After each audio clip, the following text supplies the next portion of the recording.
Hey there, Magic One. Welcome to your weekly tarot reading. I hope you're having a really blessed week so far. I am currently working on the April monthly readings. I believe I have half of them done now. I'll pop the playlist up here for you and I'll be dropping the rest really soon as well. Should you want to arrange a personal reading or healing for yourself, I'm always available for those. And that is the first link down below there for you to head across to my website and you can check out what I offer. Keep in mind that the doors are always open to the initiation. That is my immersive Learn Tarot journey. If you would like to learn my signature process for putting it all together and delivering a powerful reading. You can find me on social media. I am on Facebook and I'm also on Instagram.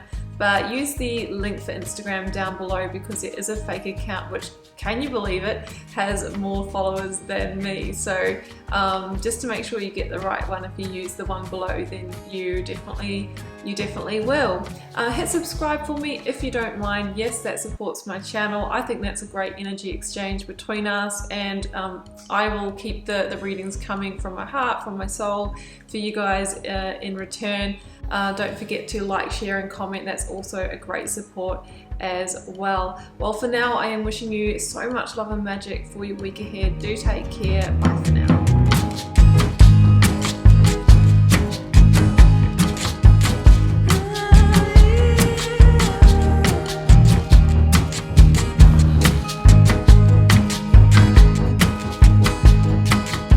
Aries, welcome to a tarot reading for April 25th to May the 1st. Let's see what may be on the cards for you. We've got the 9 card block here, Aries. We've got 3 for your recent past, 3 for your focus energy, 3 for your future outcome. I have a selection of oracles, a lead tarot energy I've turned over the bottom of the deck for you as well.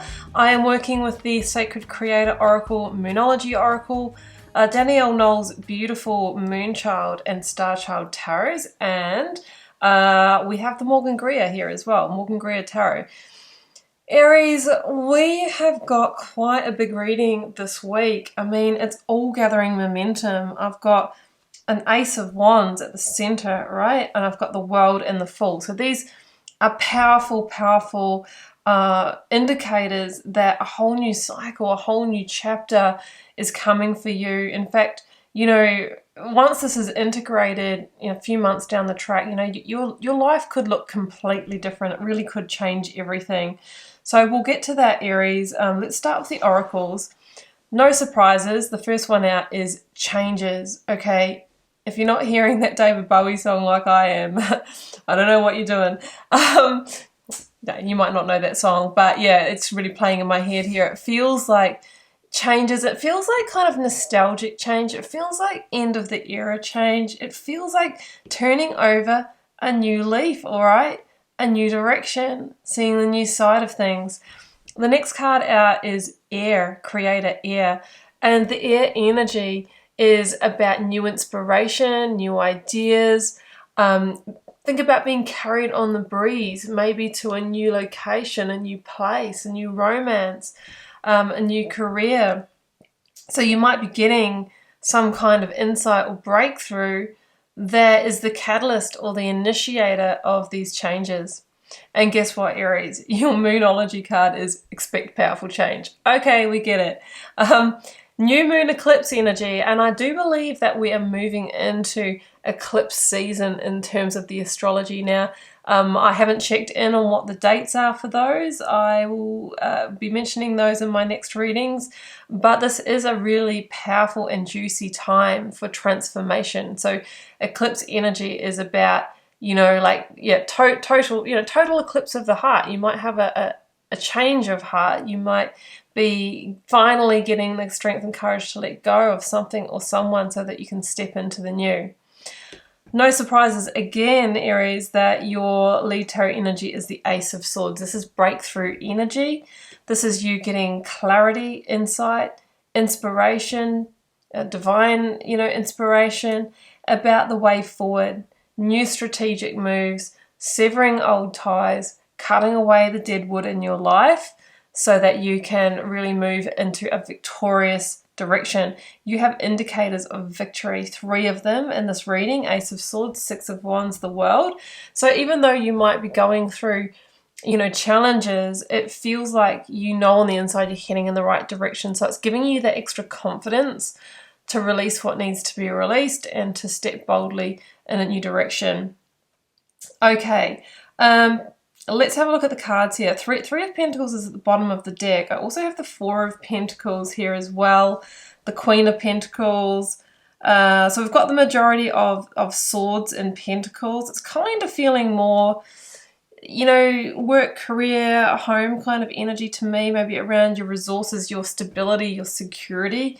The Three of Pentacles for me can be about something taking form, right? 3 is the number of the Empress, which Aries, she normally shows up in your reading. We'll see if she comes out in the clarifiers. But of course, this is all about new manifestations, really making progress with your heart's desires, and finally that solidifying, right? Becoming the new, right? The Three of Pentacles can also be associated with our place of study, our work, being the apprenticeship of life again, learning and development, our networks. So that might be meaningful for you as well. Let's jump into the cards, Aries. I've got the Six of Wands, the Queen of Pentacles, and the Four of Pentacles here in the recent past. So Queen of Pentacles is a Capricorn energy. You may be dealing with a Capricorn. This can be a mother energy, mother-in-law, nurturer energy. This could be somebody who has been like managing your money as well, managing your resources, managing your contracts in some way. So the court cards or the people cards in a tarot reading, yeah, they can be people in your environment. They can also be characteristics that you might be needing to embody within yourself, Aries. So for you to embody the Queen of Pentacles would be, it's time for you to put a practical plan in place for moving in a victorious direction, maybe in order to achieve a greater sense of security for yourself, to build more abundance, to leave behind the comfort zones that may have been holding you back from getting to that next stage, that next level, or a fresh new start. You might be needing to overcome your fears with the Four of Pentacles. Four of Pentacles can be the fear of letting go, the fear of releasing money. Sometimes you might have to spend money to initiate this change, spend money to make money. So that could be a bit of a fear within you as well. The Queen of Pentacles says, hey, just look at things practically, Aries, you know. Keep your feet on the ground, stay grounded, stay emotionally intelligent, put a plan in place and start incrementally dealing with all the pieces that you need to make this happen. Six of Wands is about you moving out of a tougher time, right? A darker time. I see the darker time as being maybe a time of inaction, a time of, you know, maybe just feeling that you need to make changes but not actually implementing those. And now you're moving into the action stage, and you're really interested in powerful forward movement, okay? Now, down here, Aries, we've got the Four of Swords, the Ace of Rods, that's the Ace of Wands, and the Ten of Swords. So bang smack in the middle of the reading is some kind of new direction, new potential, a new opportunity or offer that has this potential to grow, to expand. This can be inspiration, right? Just tuning back into the Ace of Swords. You might get some major aha moment that just means, yeah, I am ready to move forward. Now, in a practical sense, the Ace of Wands can be a new romance that feels like, you know, all the chemistry, all the sparks, all of that kind of thing. In terms of work career, this is a new opportunity that you can feel holds the potential that you're looking for, that can grow, that can give you the progression that you're looking for, and feels on purpose for you. Now, when this comes in, it feels like it puts you in a little bit of a contemplation. You are really going to need to think this through, because this is powerful change, right? There's lots of moving parts that need to be assessed. And one of those moving parts, Aries, is a Ten of Swords ending. You know, when new doors open, there is generally always, you know, a door that needs to be closed as well. And the Ten of Swords is the end of a long, painful cycle, and it can feel one of the parties involved can feel deceived in some way as well.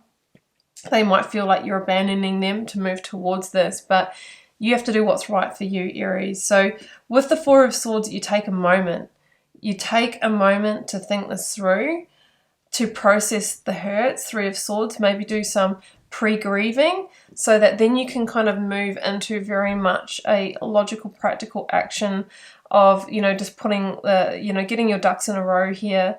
So you're looking for the insight and the way forward, and I feel like that's going to come to you this week, and you're going to accept that there is an ending, a significant ending. You might have to end a relationship. You may need to, break up with a company or an employer.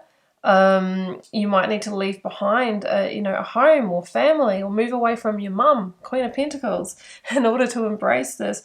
Sad steps, but necessary steps to embrace this change. So down here, Aries, we've got the World, the Fool, and the Nine of Swords. Wow, this is the huge sliding door moment. The World is actually a card of victory because there's great victory in knowing when to embrace change, when to allow doors to close, and when to step into a next chapter. And with the World, it feels like cyclic change, right? It's the end of something big in your life, end of an era energy.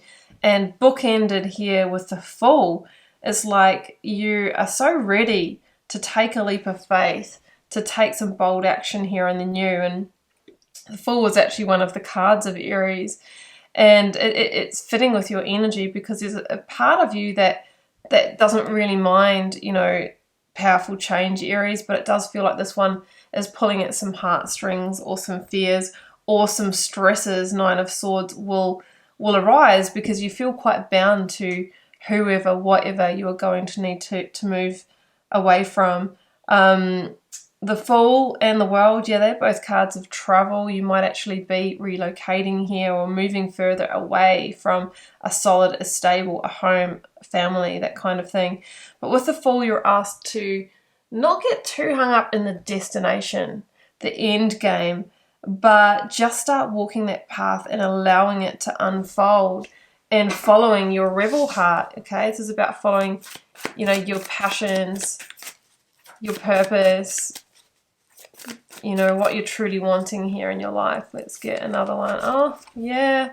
Well, that's all I need. It's the Ace of Wands. I mean, it's a no-brainer. It's saying, Aries, if this is going to keep coming back around, it feels like the way to overcome the stress or anxiety is to accept the offer. It's going to grow and it's going to lead you to your new beginning, your new path. So Aries, that's what I have for you. It feels like a passionate new offer. It feels like very powerful change in the end and the beginning of a whole new cycle in your life. So drop me a comment if you're called to share on that. I would love to know how this is playing out in your life. Hit subscribe if you haven't already. That way you'll know when I post new videos, and that's if you hit the notification bell as well. And it helps support my channel, so it's a great energy exchange between us, as is when you like, share, and comment on the readings. Aries, it's been a pleasure to read your cards. See you back here for another one very soon. Bye for now.